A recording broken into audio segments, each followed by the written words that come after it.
প্রিয় ছাত্রছাত্রী, এডুক্রিয়েটিভ ইউটিউব চ্যানেলে তোমাদের ওয়েলকাম। আজ আমরা এডুকেশন সাবজেক্টের নতুন একটি ভিডিও তোমাদের সামনে উপস্থাপন করব, যেখানে তোমরা দেখতে পাবে যে আমাদের সনদ আইন বা চার্টার অ্যাক্ট যাকে আমরা বলি, তার সঙ্গে মেকলে মিনিট আমাদের শিক্ষার ইতিহাসে কতটা তাৎপর্যপূর্ণ, কতটা গুরুত্বপূর্ণ সে বিষয়গুলি আজকের এই ভিডিওতে আমরা আলোচনা করব। কারণ তৎকালীন সময়ের নিরিখে এই দুটি বিষয় আমাদের ভারতীয় শিক্ষার ইতিহাসে কতখানি গুরুত্বপূর্ণ ছিল, কি কি ক্ষেত্রে প্রভাব বিস্তার করেছিল, কোন কোন ক্ষেত্রে সমালোচিত হয়েছিল, সমস্ত কিছু বিষয় আজকের এই ভিডিওতে আমরা আলোচনা করব। তার আগে তোমরা যদি এই চ্যানেলে প্রথম হও, চ্যানেল সাবস্ক্রাইব করো, লাইক করো, বন্ধুদের মধ্যে শেয়ার করো, তাহলে তোমাদের প্রস্তুতি আরও ভালো হবে। আজকে যে বিষয়ে প্রথমে যেটি রয়েছে সনদ আইন বা চার্টার অ্যাক্ট, এই বিষয়টি আমাদেরকে একটু ভালো করে জানতে হবে, কারণ এই সমস্ত টপিক থেকে পরীক্ষায় প্রশ্ন আসার সম্ভাবনা সব থেকে বেশি থাকে। সেই জন্য মনোযোগ সহকারে ভিডিও দেখতে হবে এবং এই বিষয় সম্পর্কে পরিপূর্ণ জ্ঞান লাভ করতে হবে।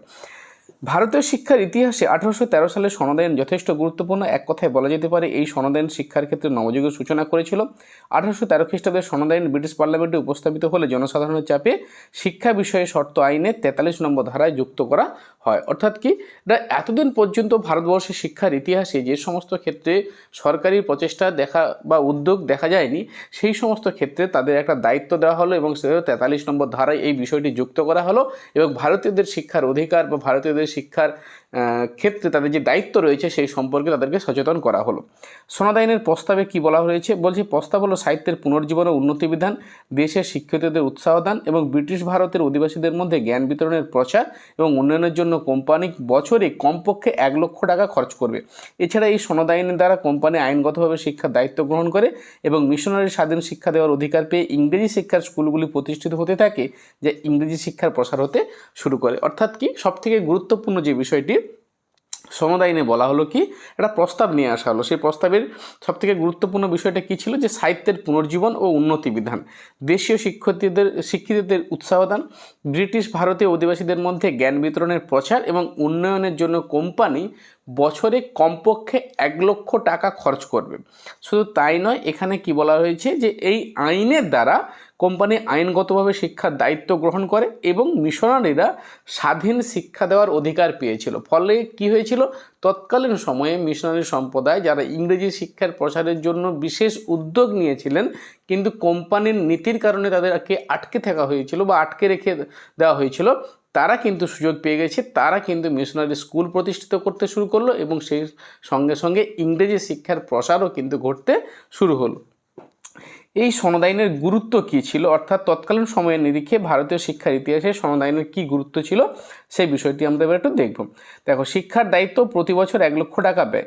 ইস্ট ইন্ডিয়া কোম্পানি ভারতবর্ষের শিক্ষার দায়িত্ব এবং শিক্ষার খাতে প্রতি বছর 1 লক্ষ টাকা ব্যয় করতে এই প্রথম মঞ্জুর করেছিল। অর্থাৎ কি, এই প্রথম ভারতীয়দের শিক্ষার জন্য কোম্পানি বছরে ন্যূনতম 1 লক্ষ টাকা খরচ করবে, এই বিষয়ে একটি দায়িত্ব বা এই বিষয়ে একটি আইন লিপিবদ্ধ করা হলো।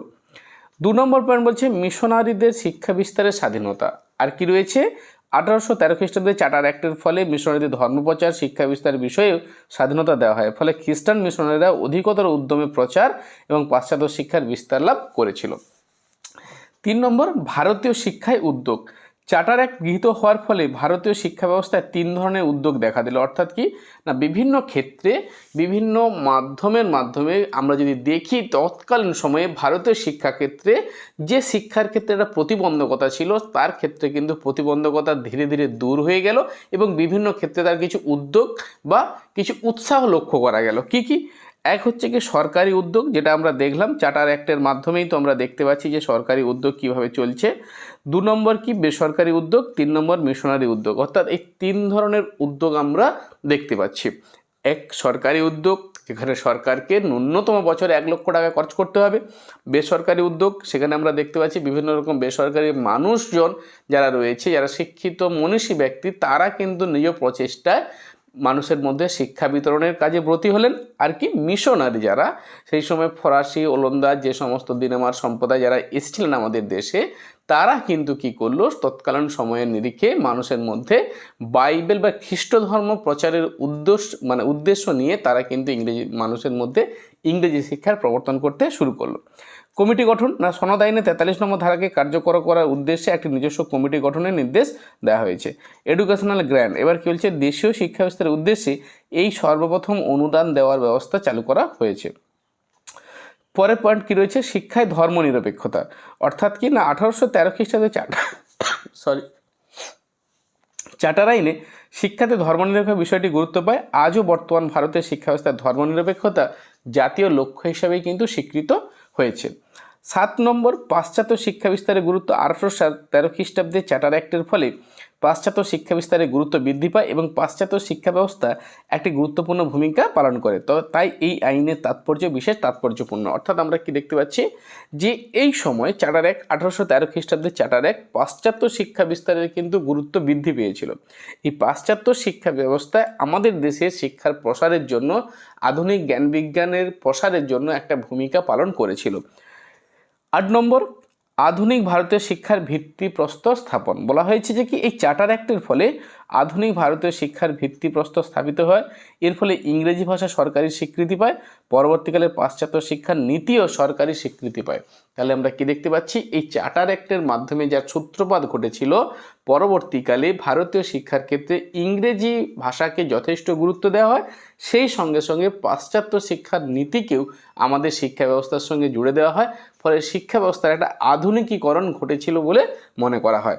এরপরে আমরা এই আইনের কি কি ত্রুটি রয়েছে সেই বিষয়গুলি এবার আমরা একটু দেখব। দেখো, সনদ আইনের কিছু কিছু ত্রুটি রয়েছে, অর্থাৎ এই সমস্ত বিষয় আমরা যেটা দেখতে পাচ্ছি যে সনদ আইনের এত গুরুত্বপূর্ণ দিক থাকা সত্ত্বেও এর কিছু ত্রুটি রয়েছে। কি কি ত্রুটি, না 1 নম্বর, সনদ আইনের সাহিত্যের পুনর্জীবন ও উন্নতিকরণ বলতে পাশ্চাত্য না ভারতীয় কোন সাহিত্যকে বোঝায় তা স্পষ্ট করে কিছু বলা হয়নি। অর্থাৎ কি না সনদ আইনে সাহিত্যের পুনর্জীবন ও উন্নতি বিধান বলা হয়েছে, কিন্তু কোন সাহিত্য, প্রাচ্য না পাশ্চাত্য, সেই বিষয়ে সুস্পষ্ট করে কিছু বলা হয়নি।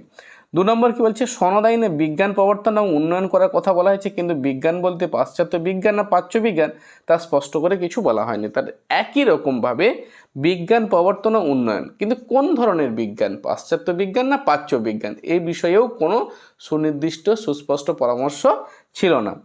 সাথে শিক্ষার মাধ্যম ইংরেজি না দেশীয় কোন ভাষা হবে সে বিষয়ে সনদ আইনে স্পষ্ট কোনো ইঙ্গিত দেওয়া হয়নি। অর্থাৎ শিক্ষার মাধ্যম সম্পর্কেও কিন্তু গোলযোগ রয়ে গিয়েছে।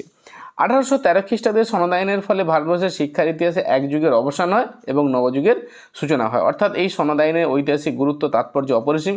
এই আইনের ফলে ভারতীয় শিক্ষায় অগ্রগতির পথ সুগম হয় এবং পাশ্চাত্য শিক্ষার বিস্তার লাভ করে।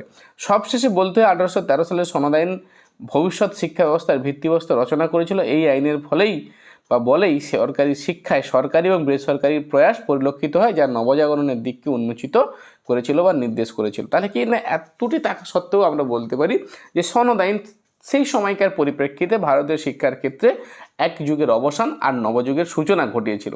অর্থাৎ এই আইনের ঐতিহাসিক গুরুত্ব বা তাৎপর্য কোনো অংশেই আমরা খাটো করে দেখতে পারি না। তো সেই জন্য বলা হয়েছে যে সনদ আইন ভারতীয় শিক্ষা ব্যবস্থার একটা ভিত্তিপ্রস্তর স্থাপিত হয়েছিল, যা পরবর্তীকালে বিভিন্ন কমিটি তৈরি হয়েছিল, তার মাধ্যমে আমাদের শিক্ষা ব্যবস্থার গতি আরও অনেকটাই বৃদ্ধি পেয়েছিল। তো এই আইনের বলে সরকারি বেসরকারি প্রয়াস পরিলক্ষিত হয়, যা নবজাগরণের পথকে প্রশস্ত করেছিল। এরপরে দেখো, এই সনদ আইন সম্পর্কিত কয়েকটি বিষয় এখানে রয়েছে, সেটা আমাদেরকে জানতে হবে। যেটা হচ্ছে কি জিসিপিআই, general committee of public instruction. তো এটি কি না যখন 1813 খ্রিস্টাব্দে সনদ আইন গঠিত হলো এবং কোম্পানি বছরে 1 লক্ষ টাকা খরচ করবে বলে অঙ্গীকারবদ্ধ হলো, কিন্তু এখানে সমস্যা তৈরি হলো যে এই টাকা কোন খাতে, প্রাচ্য শিক্ষা সংক্রান্ত বিষয়গুলোর জন্য খরচ করা হবে না পাশ্চাত্য বিদ্যা জন্য খরচ করা হবে, এই নিয়ে কিন্তু একটা ডামাডোল শুরু হলো। তো সেই সময় 1813 সালে সনদ আইন গঠিত হওয়ার পর সরকার 1821 সালে পুনরায় একটি কলেজ, 1822 সালে কলকাতায় দেশীয় ডাক্তারদের জন্য মেডিকেল স্কুল স্থাপন করেন। স্থাপন বানানটা একটু দেখে নেবে। এছাড়া সনদ আইনের 43 নম্বর ধারাকে কেন্দ্র করে প্রাচ্যবাদী পাশ্চাত্যবাদের মধ্যে যে দ্বন্দ্ব সৃষ্টি হয় তার শিক্ষার ক্ষেত্রে এক অচল অবস্থার সৃষ্টি হয়। তাহলে আমরা কি দেখতে পেলাম, প্রাচ্যবাদ এবং পাশ্চাত্যবাদীদের মধ্যে একটা সমস্যা তৈরি হয়েছে।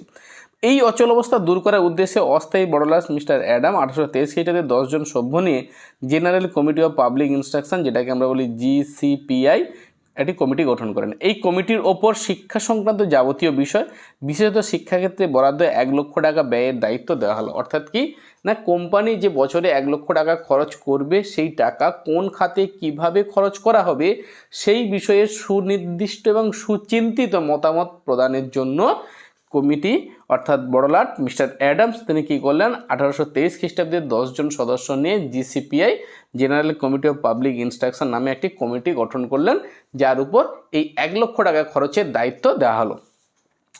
এর ফলে দেখো কি হয়েছে না, প্রাচ্য এবং পাশ্চাত্য দ্বন্দ্ব শুরু হয়ে গিয়েছে।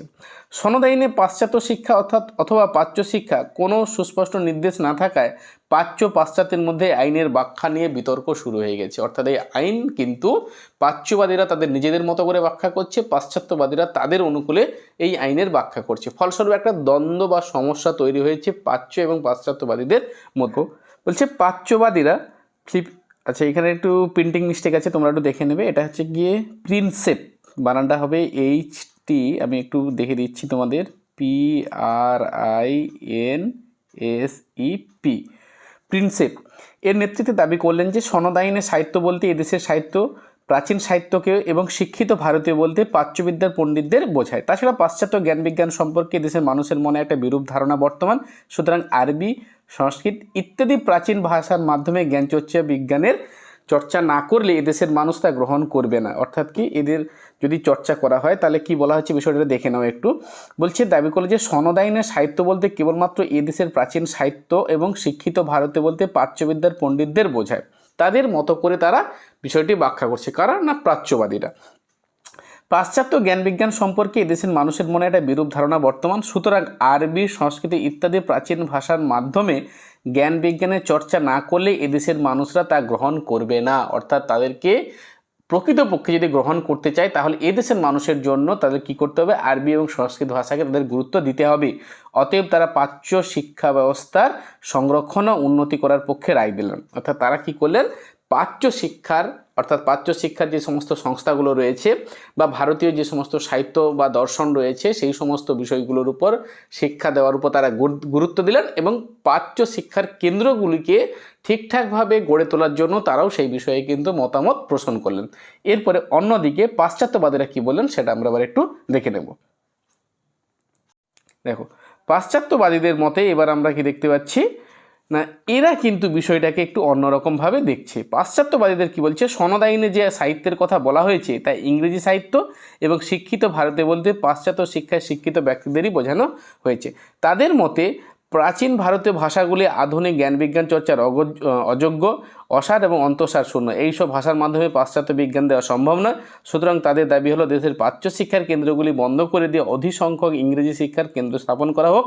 তাছাড়া ভারতীয়দের মধ্যে পাশ্চাত্য বিজ্ঞানের অনুশীলন করার আগ্রহ দিন দিন ক্রমশ বৃদ্ধি পাচ্ছে, সেই জন্য ইংরেজিকেই শিক্ষার মাধ্যম হিসেবে গ্রহণ করা প্রয়োজন। পাশ্চাত্য শিক্ষায় ইংরেজি শিক্ষার সমর্থক ছিলেন তাদের নেতা ট্রেভেলিয়ার। তাহলে এখান থেকে আমরা যে বিষয়টি দেখতে পেলাম যে শিক্ষার ক্ষেত্রে বরাদ্দ যে 1 লক্ষ টাকা সেটা কোন খাতে ব্যয় হবে, প্রাচ্য শিক্ষার ক্ষেত্রে না পাশ্চাত্য শিক্ষার ক্ষেত্রে, এই নিয়ে কিন্তু একটা দ্বন্দ্ব শুরু হয়ে গেছে। এই দ্বন্দ্বই ভারতীয় শিক্ষার ইতিহাসে প্রাচ্য ও পাশ্চাত্য দ্বন্দ্ব নামে পরিচিত। ঠিক এই মুহূর্তে ভারতবর্ষের শিক্ষার ইতিহাসে একটি যুগান্তকারী ঘটনা ঘটে যাচ্ছে। কি ঘটনা না, মেকলে মিনিট 1865, আমরা এই 1835 দেখতে পাচ্ছি। দেখো, 2 ফেব্রুয়ারি 1835-এ ব্রিটিশ ইতিহাসবিদ রাজনীতিবিদ টমাস ব্যাবিংটন মেকলে তার Macaulay minute on Indian education প্রদান করেছিলেন, যা ভারতীয় স্থানীয়দের শিক্ষা গ্রহণের বা ইংরেজি শিক্ষা গ্রহণের প্রয়োজনীয়তা প্রতিষ্ঠা করতে চেয়েছিলেন। বিখ্যাত মেকলে মিনিট পাশ্চাত্যদের পক্ষে বিরোধ নিষ্পত্তি করেছিলেন। সীমিত সরকারি সংস্থানগুলিকে শুধুমাত্র ইংরেজিতে পাশ্চাত্য বিজ্ঞান ও সাহিত্যের শিক্ষাদানের জন্য উৎসর্গ করতে হবে। এই গোষ্ঠীটি রক্তে বর্ণে ভারতীয় হবে, কিন্তু পছন্দ, বিশ্বাস, নৈতিকতা, বুদ্ধিতে হবে ইংরেজ। মেকলে বিশ্বাস করতেন যে ভারতীয় শিক্ষা ইউরোপীয় শিক্ষার চেয়ে নিকৃষ্ট ছিল, যা সেই সময়ে শারীরিক সামাজিক বিজ্ঞানের ক্ষেত্রে সঠিক ছিল। অর্থাৎ মেকলে মিনিট তিনি ভারতবর্ষে এসে তৎকালীন সময়ের নিরিখে তিনি কি করলেন না, সমস্ত কিছু ক্ষেত্রে একটু ভোল পাল্টে দিলেন। তিনি কি বললেন যে ইংরেজি হবে শিক্ষার মাধ্যম, পাশ্চাত্য বিজ্ঞান, পাশ্চাত্য সাহিত্য, পাশ্চাত্য বিষয়গুলোই হবে শিক্ষার বিষয়বস্তু এবং এই সমস্ত ক্ষেত্রে যে টাকা রয়েছে সেই টাকা খরচ করা হবে আর প্রাচ্য শিক্ষার কেন্দ্রগুলিকে ধীরে ধীরে বন্ধ করে দেওয়া হবে। তাহলে তিনি আরও একটি নিন্দনীয় মন্তব্য করলেন যে ভারতীয় শিক্ষা ইউরোপীয় শিক্ষার চেয়ে নিকৃষ্ট ছিল। এরপরে দেখো এই মেকলে মিনিটের পটভূমি কী ছিল। মেকলে মিনিটের পটভূমি 1813 খ্রিস্টাব্দে ইস্ট ইন্ডিয়া কোম্পানির প্রদত্ত 43 সনদ আইনের 43 নম্বর ধারার শিক্ষা সম্পর্কে বিষয়ে বলা হয় যে এদেশের প্রাচ্যবিদ্যার পৃষ্ঠপোষকতা আর পাশ্চাত্য বিদ্যার প্রচারের জন্য কোম্পানি বছরে কমপক্ষে 1 লক্ষ টাকা ব্যয় করবে। 2 কিন্তু 1823 খ্রিস্টাব্দে পর্যন্ত শিক্ষাক্ষেত্রে সরকারের কোনো ব্যয় নেই। 1823 খ্রিস্টাব্দে জিসিপিআই গঠিত হওয়ার পর শিক্ষা ব্যাপারে কোম্পানি বাৎসরিক 2 থেকে 3 লক্ষ টাকা ব্যয় করতে থাকে। 3 নম্বর কি না, এর মধ্যে জেনারেল কমিটি দুভাগে ভাগ হয়ে যায়। একদল প্রাচ্যবিদ্যার পৃষ্ঠপোষকতা করাই একমাত্র উদ্দেশ্য বলে মনে করেন, অপর দল ইংরেজি ভাষা ও পাশ্চাত্য জ্ঞান বিজ্ঞান শিক্ষা দেওয়ার কথা বলতে থাকেন। এই দুই দলের মধ্যে বিরোধ প্রায় 12 বছর ধরে চলছিল। অর্থাৎ আমরা কি দেখতে পাচ্ছি, প্রাচ্য এবং পাশ্চাত্যের দ্বন্দ্ব, সেই দ্বন্দ্ব কিন্তু 1 বছর 2 বছর নয়, দীর্ঘ 12 বছর ধরে চলছিল। ঠিক এই রকম অবস্থাতে আমরা কি দেখতে পাচ্ছি, ঠিক সেই সময় লর্ড বেবিংটন মেকেলের সপরিষদ গভর্নর জেনারেল আইনের সদস্য হয়ে ভারতে তিনি আসেন। তদানীন্তন বড়লাট উইলিয়াম বেন্টিং তাকে জিসিপিআই এর সভাপতি নিযুক্ত করেন, যাতে সপরিষদ বড়লাট শিক্ষা ব্যাপারে একটি সঠিক বা চূড়ান্ত সিদ্ধান্ত গ্রহণ করতে পারেন। সেই জন্য তিনি কি করলেন, লর্ড বেন্টিং তিনি কি করলেন, মেকেলেকে জিসিপিআই এর সভাপতি পদে নিযুক্ত করলেন, যাতে এই যে শিক্ষাক্ষেত্রে যে অচল অবস্থা, এই যে শিক্ষাক্ষেত্রে যে সমস্যা চলছে তার সুনির্দিষ্ট এবং সুচিন্তিত একটা সমাধান তিনি চেয়েছিলেন বলে। তার বিষয়বস্তুতে কী ছিল এবার দেখবো আমরা। মেকেলে তিনি কি করলেন, সমস্ত বিষয় নিয়ে একটু গবেষণা করলেন। গবেষণা করার পর সেই সম্পর্কিত তিনি একটি সুচিন্তিত মতামত পোষণ করলেন, যেটাকে বলা হয় মেকলে মিনিট। তার কি কি বিষয়বস্তু ছিল সেটা আমরা এবার একটু দেখে নেব। দেখো, শুধুমাত্র পাশ্চাত্য শিক্ষায় ব্যয়। মেকলে চেয়েছিলেন যে সরকার কেবলমাত্র পাশ্চাত্য শিক্ষার জন্য ব্যয় করুক, প্রাচ্য শিক্ষায় নয়। অর্থাৎ প্রাচ্য সাহিত্যের পুনর্জীবন ও ভারতীয় পণ্ডিতদের উৎসাহের জন্য এই অর্থ খরচ করা হবে না। 2 নম্বর কি বলছে, প্রাচ্যবিদ্যার কলেজগুলি বন্ধ করে দেওয়া হোক। তিনি প্রাচ্যবিদ্যার সমস্ত কলেজ বন্ধ করার পক্ষে সমর্থন করেছিলেন, যেগুলি পাশ্চাত্য বিদ্যার দর্শন ও বিষয় শিক্ষা দেয়। বলছে সেই সমস্ত কলেজগুলোকে সবকে বন্ধ করে দাও, ওগুলো আর আজকের দিনে দাঁড়িয়ে প্রাসঙ্গিকতা হারিয়ে ফেলেছে, ওগুলোর জন্য খরচ করা মানে সেটা অপচয়। পরে কি বলছে, সরকার অকেজো প্রাচ্য শিক্ষাদানের কেন্দ্রগুলি বন্ধ করে দেবেন। এইভাবে যে অর্থের সাশ্রয় হবে পাশ্চাত্য শিক্ষার উন্নতি করবে সরকার তা ব্যয় করবে। তাহলে দেখো এরপরে তিনি কি বলছেন, একটি বিখ্যাত তার বলছে ডাউনওয়ার্ড ফিল্টারেশন থিওরি, যেটাকে আমরা বলি নিম্নগামী পরিশ্রাবণ তত্ত্ব। কি বলছে, তিনি বলেছেন সরকারকে শুধুমাত্র কয়েকজন ভারতীয়কে শিক্ষিত করার জন্য সমর্থন করেছিলেন। উচ্চ এবং মধ্যবিত্ত শ্রেণীকে ইংরেজি শিক্ষায় শিক্ষিত করতে পারলে সেই শিক্ষা দ্বারা স্বাভাবিকভাবে কী হবে, নিচের দিকে পরপরভাবে নেমে আসবে, তখন বাকি জনসংখ্যাকে শিক্ষিত করবে। এইভাবে নিম্নগামী পরিশ্রাবণ নীতি হিসেবে উল্লেখ করা হয়েছে। অর্থাৎ আমরা কি দেখতে পাচ্ছি না, এখানে তিনি কি বলছেন না, ধরো মার্কেটিং লাইনে যেভাবে হয়, একজনকে দেওয়া হলো শিক্ষা বা জ্ঞান, সে দুজনকে শিক্ষিত করবে। এই দুজনের মাধ্যমে শিক্ষা আবার কি হবে, আরও দুজনের মাধ্যমে যাবে। এইভাবে কি হবে না, শিক্ষা পরপর বাড়তে থাকবে। তাহলে এই যে পদ্ধতি, তাহলে কি দেখো, একটি শ্রেণীকে অর্থাৎ উচ্চ বা মধ্যবিত্ত শ্রেণীকে শিক্ষিত করতে পারলে স্বাভাবিকভাবে শিক্ষা পরপর চুইয়ে নিচে নামবে। এটাকেই বলা হয় ডাউনওয়ার্ড ফিল্টারেশন থিওরি বা নিম্নগামী পরিশ্রাবণ তত্ত্ব। রক্তে ভারতীয়, মানসিকতায় ব্রিটিশ। তিনি ব্রিটিশদের স্বার্থে এবং তাদের প্রতি আনুগত্য থাকতে সক্ষম ভারতীয়দের একটি গোষ্ঠী তৈরি করতে চেয়েছিলেন। এই দলটি হবে রক্তে বর্ণের দিক থেকে ভারতীয়, কিন্তু রুচি, মতাদর্শ, নৈতিকতা এবং বুদ্ধিতে হবে ইংরেজ। অর্থাৎ কি না, এই সমস্ত ক্ষেত্রে যদি আমি দেখি, তিনি বলেছিলেন যে কি না, এই সমস্ত মানুষ রক্ত ও বর্ণের দিক থেকে ভারতীয় হলেও তাদের রুচি, মতাদর্শ, নৈতিকতা, আদর্শ, বুদ্ধি সমস্ত কিছু কী হবে, সেটি কিন্তু ইংরেজ মনোভাবাপন্ন হবে। শিক্ষার মাধ্যম সম্পর্কে মেকলে মিনিটে কী বলা হলো না, শিক্ষার মাধ্যম সম্পর্কে মেকলে পাশ্চাত্য জ্ঞান বিজ্ঞান শিক্ষা সংস্কৃতি হবে ভারতীয়দের শিক্ষার বিষয়বস্তু। শিক্ষার মাধ্যম সম্পর্কে মেকলে কি বলছেন, ইংরেজি ভাষার মাধ্যমে শিক্ষা দিতে হবে। দেশীয় ভাষা, দিন, ঐতিহ্যহীন দেশের লোকেরা ইংরেজি শিক্ষায় আগ্রহী নয়, কাজে ইংরেজিকে শিক্ষার মাধ্যম হিসেবে গ্রহণ করতে হবে। অর্থাৎ কি না, সেই সময়কার পরিপ্রেক্ষিতে তিনি কি করলেন, বিচার করলেন যে ভারতীয় যে সমস্ত ভাষাগুলো, সেগুলো দিন মানে কি, সেগুলো অত্যন্ত নিম্নমানের, সেইগুলো দিয়ে শিক্ষার মাধ্যম হওয়া বা শিক্ষার মাধ্যম হিসেবে সেই ভাষাগুলোকে গ্রহণ করলে শিক্ষা সঠিক দিশা পাবে না। সেই জন্য তিনি কি মনে করলেন, ইংরেজিকেই শিক্ষার মাধ্যম হিসেবে গ্রহণ করলেন। আর কি না, শিক্ষার মাধ্যম সম্পর্কে তার 3টি মত ছিল: দেশীয় ভাষা বা মাতৃভাষা, সংস্কৃত ও আরবি ভাষা এবং ইংরেজি ভাষা। অর্থাৎ তিনি তিনটে মতামত পোষণ করেছিলেন শিক্ষার মাধ্যম হিসাবে। আর কি বলছে, ওই সময়ে ভারতের আঞ্চলিক ভাষাগুলি ছিল দুর্বল এবং উচ্চতর জ্ঞান চর্চার পক্ষে অনুপযুক্ত।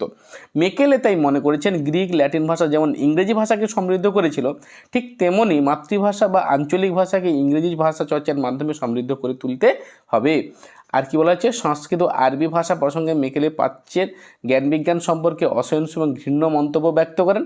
তাঁর মতে প্রাচ্যের জ্ঞান ভাণ্ডার অসঙ্গতি, কুসংস্কার শূন্য এবং রহস্যবাদের বেড়াজালে আচ্ছন্ন। সমগ্র ভারত ও আরবের সমগ্র জ্ঞান ইংল্যান্ডের গ্রন্থাগারে একটি ক্ষুদ্র অংশে রক্ষিত জ্ঞানের সমান। তাহলে দেখো তিনি কত বড় একটি বিষয় নিয়ে তিনি মন্তব্য করলেন। তিনি কি বললেন যে সমগ্র ভারতবর্ষ এবং আরবের মধ্যে যে সাহিত্য বা যে জ্ঞান বিজ্ঞান চর্চার যে জ্ঞান রয়েছে তা ইউরোপীয় যে কোনো উন্নত দেশের লাইব্রেরিতে একটি শেলফে যে বই রয়েছে সেই বইয়ের জ্ঞানের সমান। তাহলে এটা কিন্তু মেকেলের অজ্ঞতা ছাড়া বা মেকেলের মানে কি বলবো নিরক্ষরতা ছাড়া আর কোনো কিছু বিষয় কিন্তু আমাদের সামনে তুলে ধরছে না। আমরা তার সমালোচনার দিকগুলোতে আরও ভালো করে বিষয়টি নিয়ে আলোচনা করব। দেখো, মেকেলে তো তার সময়কালের পরিপ্রেক্ষিতে তিনি মেকেলে মিনিট প্রকাশ করে দিলেন। তিনি কিন্তু এই বিষয় যথেষ্ট ভারতীয় সমাজে ইংল্যান্ডের অনেক মানুষজন এর সমালোচনা করতে কিন্তু পিছপা হননি। এইবার আমরা সমালোচনার বিষয়গুলো দেখে নেব। দেখো, 1 নম্বর হচ্ছে আলোকবর্তিকাবাহী। পাশ্চাত্য শিক্ষার প্রসারের জন্য অনেকে মেকেলেকে নতুন যুগের আলোকবর্তিকাবাহী বলেছিলেন, তবে এটি সঠিক নয়, কারণ মেকেলে আসার অনেক আগে রামমোহন ও তার অনুগামীরা ইংরেজি শিক্ষার প্রসারের চেষ্টা করেছিলেন। তাছাড়া খ্রিস্টান মিশনারিরা ভারতে ইংরেজি শিক্ষার পরিবেশ প্রস্তুত করেই রেখেছিল। অর্থাৎ কি না, সেই সময়কালের পরিপ্রেক্ষিতে যদি আমরা দেখি, ইংরেজি মিশনারি তারা কিন্তু ভারতবর্ষে ইংরেজি শিক্ষার জন্য একটা প্রেক্ষাপট তৈরি করে রেখেছিলেন। সেই জন্য মেকেলের জন্যই ভারতবর্ষে ইংরেজি শিক্ষা বা পাশ্চাত্য শিক্ষার প্রসার ঘটেছে, সেই জন্য তাকে আলোকবর্তিকাবাহী বলা যাবে। এটা কিন্তু যুক্তিযুক্ত খুব একটা খাটছে না। এরপরে 2 নম্বর সামাজিক ও রাজনৈতিক বিশৃঙ্খলার সৃষ্টি। অনেকের মতে ইংরেজি শিক্ষার পথ প্রশস্ত করে দিয়ে মেকেলে এদেশে সামাজিক ও রাজনৈতিক বিশৃঙ্খলার সৃষ্টি করে দিয়েছিলেন। অর্থাৎ কি না, ইংরেজি শিক্ষা তৎকালীন সময়ে ভারতবর্ষের জনগণ মানসিকতায় ইংরেজি শিক্ষা গ্রহণের পক্ষপাতী ছিল না। কারণ কি না, ব্রিটিশ ইস্ট ইন্ডিয়া কোম্পানি তারা যেভাবে বা ইংরেজ সরকার যেভাবে সাধারণ মানুষের উপর অত্যাচার করছে, তারা কিন্তু ব্রিটিশ তার সঙ্গে তৎসরে ইংরেজি ভাষাকে যথেষ্ট ঘৃণা করত। ফলস্বরূপ ভারতীয়গণ মানসিকতার দিক থেকে, মনের দিক থেকে ইংরেজি শিক্ষা গ্রহণের কিন্তু পক্ষপাতী ছিলেন না। যারা গ্রহণ করেছিল, তারা শিক্ষিত হয়েছিল, তারা কিন্তু ইংরেজ সরকারের ভাঁওতাবাজি বুঝতে পেরেছিল। ফলস্বরূপ রাজনৈতিক সামাজিক ক্ষেত্রে কিন্তু একটা ব্যাপক বিশৃঙ্খলতা সৃষ্টি হয়। রাজা রামমোহন রায়, প্রশান্ত কুমার ঠাকুর প্রভৃতি মনীষীগণ এই ইংরেজি শিক্ষার সূত্রপাত হওয়ার অনেক আগে থেকেই রাজনৈতিক শৃঙ্খল থেকে জাতিকে মুক্ত করার ইচ্ছা প্রকাশ করেছিলেন। 3 নম্বর পয়েন্ট আমাদের কি রয়েছে, বলছে ভারতীয় শিক্ষা সাহিত্য সংস্কৃতি ধর্ম সম্পর্কে অজ্ঞতা প্রসূত অশ্রদ্ধেয় উক্তি। মেকেলের সবচেয়ে নিন্দনীয় কাজ হলো ভারতীয় সাহিত্য সংস্কৃতি ধর্ম সম্পর্কে, বানানটা দেখে নেবে, কদর্য এবং অশ্রদ্ধেয় উক্তি। মেকেল সংস্কৃত, ফরাসি প্রভৃতি কোনো ভাষাই জানতেন না। তিনি বেদ, বেদান্ত, গীতা, ভারতীয় দর্শন, কাব্য, গণিত, জ্যোতির্বিদ্যা, চিকিৎসা বিজ্ঞান সম্পর্কে সম্পূর্ণ অজ্ঞ ছিল। সুতরাং সে যে বিষয়ে তিনি জানেন না, সে বিষয়ে সম্পর্কে ব্যঙ্গ করা তার মতো উচ্চপদস্থ কর্মচারীর পক্ষে মোটেই সঙ্গত হয়নি। অর্থাৎ কি না, যে বিষয়ে তিনি সম্পূর্ণভাবে অজ্ঞ, যে বিষয় নিয়ে তার কোনো রকম কোনো ধারণা নেই, সেই সমস্ত বিষয়ে তিনি যদি মন্তব্য করেন এবং নিন্দনীয় মন্তব্য করেন, সেটা কিন্তু তার মতো উচ্চপদস্থ মানুষের পক্ষে এটা ঠিকঠাকভাবে শোভা পায় না। এরপরে দেখো, downward filtration theory. Downward filtration theory না, মেকেলে গণশিক্ষার প্রসারের কথা ভাবেননি। তিনি চেয়েছিলেন সমাজের উচ্চ শ্রেণীর মুষ্টিমেয় মানুষকে শিক্ষিত করতে। ডাউনওয়ার্ড ফিল্টারেশন এই নীতিকে গ্রহণের ফলে আজও দেশে গণশিক্ষার আশানুরূপ উন্নতি হয়নি। এই জন্য অবশ্যই আমরা মেকেলেকে দায়ী করতে পারি। তাহলে সেই ব্যবস্থা কিন্তু, সেই চিন্তাধারা যেভাবে ভারতের মনে গেঁথে গিয়েছিল, সেই ধারণা কিন্তু আজকে সমাজ ব্যবস্থাতেও বজায় রেখেছে। সেই জন্য স্বাধীনতার এত বছর পেরিয়ে গেলে, আমরা প্রায় 77 বছর পেরিয়ে যাওয়ার পরেও কিন্তু আমরা যদি দেখি, তাহলে কিন্তু ভারতবর্ষের শিক্ষার ক্ষেত্রে এখনও 77% মানুষ শিক্ষিত, বাকি কিন্তু 100% এখনও কিন্তু আমরা এলিমেন্টারি এডুকেশনে পৌঁছতে পারিনি। তো সেই দিক থেকে সেই মানসিকতা আজকের সমাজ ব্যবস্থাতেও সমানভাবে চালু রয়েছে। এরপরে কি না, ভারতীয় ভাষাকে অবহেলা। এটি সবথেকে গুরুত্বপূর্ণ একটি নিন্দনীয় ত্রুটি। বলছে শিক্ষার মাধ্যম হিসেবে ভারতীয় ভাষাগুলিকে অবহেলা করার জন্য অনেকে মেকেলের তীব্র সমালোচনা করেছেন। তার মতে দেশীয় ও চলিত ভাষাগুলির মাধ্যমে পাশ্চাত্য জ্ঞান বিজ্ঞান অনুশীলন করা সম্ভব না, যা কোনোভাবেই সমর্থন করা যায় না। তাহলে এই সমস্ত বিষয়গুলো নিয়ে আমরা মেকেলের মিনিট আলোচনা করলাম, তার সমালোচনা আলোচনা করলাম। এরপরে আমরা একটা উপসংহারে আমরা কি আসছে দেখে নেব। 1835 খ্রিস্টাব্দে 2রা ফেব্রুয়ারি লর্ড মেকলে তার প্রস্তাব বড়লাটের কাছে পেশ করেন। বড়লাট বেন্টিং যেন এইরকম একটি প্রস্তাবের জন্যই অপেক্ষা করছিলেন। সপার্ষদ বড়লাট মেকলের প্রস্তাব সম্পূর্ণভাবে অনুমোদন করেন এবং 7ই মার্চ এক ঘোষণার মাধ্যমে তা প্রকাশ করেন। এই ঘোষণা সরকারের শিক্ষানীতি নির্দিষ্ট করে এবং পাশ্চাত্য শিক্ষার যুগ এরপর পুরোপুরিভাবে শুরু হলো। অর্থাৎ কি, মেকেলের এই মিনিট যখন বড়লাট মেকলে তিনি কী করলেন, বেন্টিংয়ের নিকট জমা দিলেন। জমা দেওয়ার পরেই বেন্টিং কী করলেন, এটাকে সিলমোহর দিলেন, সরকারিভাবে এটাকে প্রস্তাবটা পাশ করলেন। তিনি সেই সঙ্গে সঙ্গে ঘোষণা করে দিলেন যে সরকারের শিক্ষানীতিও নির্দিষ্ট করে দিলেন এবং পাশ্চাত্য শিক্ষার যুগ এরপর পুরোপুরিভাবেই আমাদের দেশে শুরু হলো। তাহলে এই ছিল আজকের এই ভিডিওতে মেকেলে মিনিং এবং চার্টার অ্যাক্ট সম্পর্কে বিস্তারিত আলোচনা। আশা করি তোমাদের সামনে সুন্দরভাবে বিষয়টি উপস্থাপন করার চেষ্টা করলাম, তোমরা বিষয়টি বুঝেছো। এছাড়াও তোমাদের যদি কোনো সমস্যা থাকে, কোনো কিছু বিষয় জানার থাকে, তোমরা তাহলে অবশ্যই কমেন্ট করতে পারো। আর যদি চ্যানেলের প্রথম হও, চ্যানেল সাবস্ক্রাইব করো, লাইক করো, বন্ধুদের মধ্যে শেয়ার করো, তাহলে তোমাদের প্রস্তুতি আরও ভালো হবে। ভালো থেকো, খুব ভালো করে পড়তে থাকো।